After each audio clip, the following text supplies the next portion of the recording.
Several Chinese domestic enterprises have recently obtained rare earth export licenses, but the United States is far from pleased because China is strictly enforcing a policy: no sales to countries without proper certification. And that explicitly includes the US. Foreign media have been buzzing about a supposed relaxation of China's rare earth ban. But the reality is significant. As the world's largest rare earth exporter, this marks the first time China has approved strategic rare earth export licenses in recent years. While the licensed Chinese companies are permitted to sell to foreign buyers like Germany's Volkswagen, European clients, and Vietnamese downstream supply chain firms, conspicuously absent from the list are US enterprises, a snub that has left Washington scrambling. This comes as a slap in the face to earlier US media hype claiming China had capitulated on rare earth restrictions during recent US-China economic talks. The truth is stark. While China has indeed relaxed some export controls, the beneficiaries are carefully chosen. For example, with Sino-EU relations warming, including the EU's recent green light for Chinese EV exports, mutual sanctions relief, and the expected revival of the China-EU Comprehensive Agreement on Investment resuming rare earth exports to Europe serves to strengthen ties with the world's third-largest economy, especially with European Commission President Ursula von der Leyen's planned June visit to China. Ironically, Trump's reciprocal tariffs have inadvertently pushed China and the EU closer, a boon for Beijing that even surprised Chinese strategists. As for Vietnam, the exports are purely strategic. Lacking advanced manufacturing capabilities, Vietnam relies on Chinese rare earths to sustain supply chains relocated from China. Meanwhile, global rare earth prices for restricted materials have surged 3 to 10 times, with unstable supply and inferior quality from non-Chinese sources a headache for businesses. China's Ministry of Commerce has clarified that only rare earth elements targeted in April's retaliatory tariffs against US trade measures are under consideration for reliberalization, which does little to ease US companies' urgent needs. Their supply gaps are simply too vast. In fact, since the US-China talks, Trump has repeatedly sought to trade tariff reductions for rare earth access. In a May 14th speech, he admitted US defense and semiconductor industries are at a breaking point due to rare earth dependency. His abrupt pivot to planning a China visit after signing Middle East arms deals reveals the crux. Without Chinese rare earths, those multi-billion-dollar contracts with Middle Eastern allies cannot be fulfilled. As Saudi and Emirati leaders have noted, the US faces an impossible order without Chinese supply chains.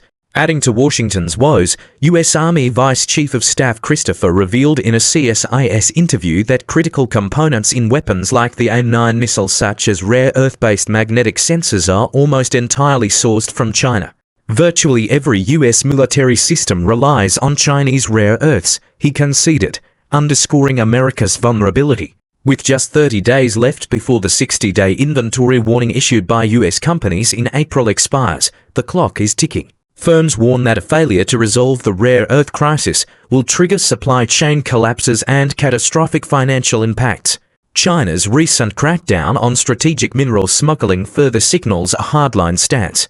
At a May 12th press conference, the Ministry of Commerce announced joint operations across agencies, including the Ministry of Public Security (MPS), Ministry of State Security (MSS), and General Administration of Customs to combat illegal exports.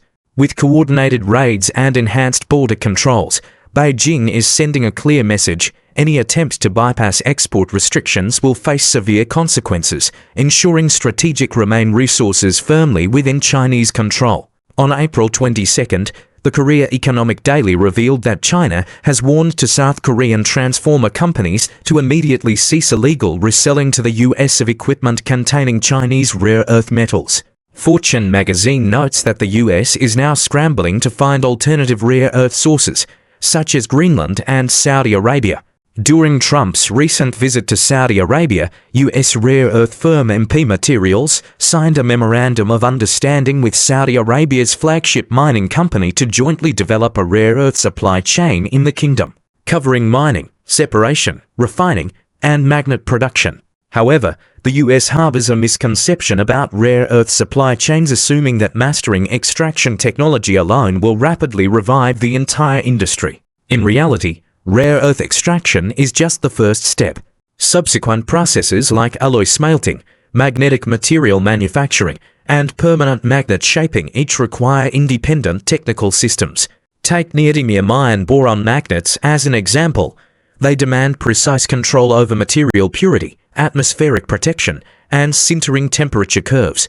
In China, these processes have been honed over decades, forming a complete ecosystem with supporting suppliers. The US, by contrast, lacks stable supplies of alloy powders and supporting enterprises closely linked to manufacturing. A more pressing challenge is the US reliance on imported critical equipment, such as high-purity alloy powder preparation systems and high-vacuum sintering furnaces, which are predominantly manufactured in Asia or come from limited-scale suppliers with long delivery cycles. For instance, a vacuum induction melting furnace ordered by a US company in 2023 had a 13-month delivery timeline and required European debugging, severely delaying production. In January 2025, a US firm produced its first sample of 99.1% pure dysprosium oxide using Texas and Colorado research facilities, hailed by the US rare earth industry as a breakthrough. But as CSIS notes, commercializing lab samples remains a Herculean task. Developing mining and processing capabilities requires long-term effort, meaning the US will remain at a disadvantage for the foreseeable future. The rare earth industry, though niche, is a cornerstone of industrial infrastructure. While the US cites factory environmental costs as a challenge, the deeper issue is its decades-long failure to build a closed-loop supply chain.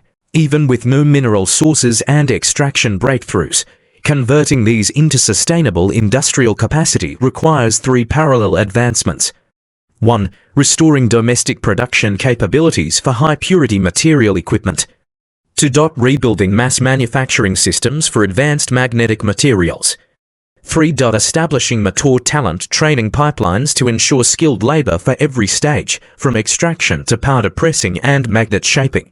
These cannot be achieved overnight, leaving the US with only one viable path: negotiating with China for rare earth export relaxations. As analysts emphasize, China's rare earth controls were directly triggered by US restrictions on semiconductor technology and rare earth materials. In other words, the one who tied the bell must untie it. The US must show sincerity in semiconductor negotiations to secure rare earth access. Yet, far from easing chip controls, Trump has intensified sanctions in recent weeks, including a global ban on certain Chinese chips and halting exports of H2 alternative chips. As critics note, if the US can ban tech exports under the pretext of national security, China has equal justification to restrict rare earths. When desperation hits, the US will likely offer more concessions. Partially relaxing rare earth exports actually reinforces China's dominance. A complete ban would only accelerate other nations' R&D into rare earth extraction, undermining China's long-term strategy. By maintaining limited exports, China satisfies global demand while preserving its bargaining power. The rare earth card remains a critical leverage in US-China negotiations, and its strategic value must be maximized. Thanks for watching. Don't forget to like, share, and subscribe for more insights. See you next time.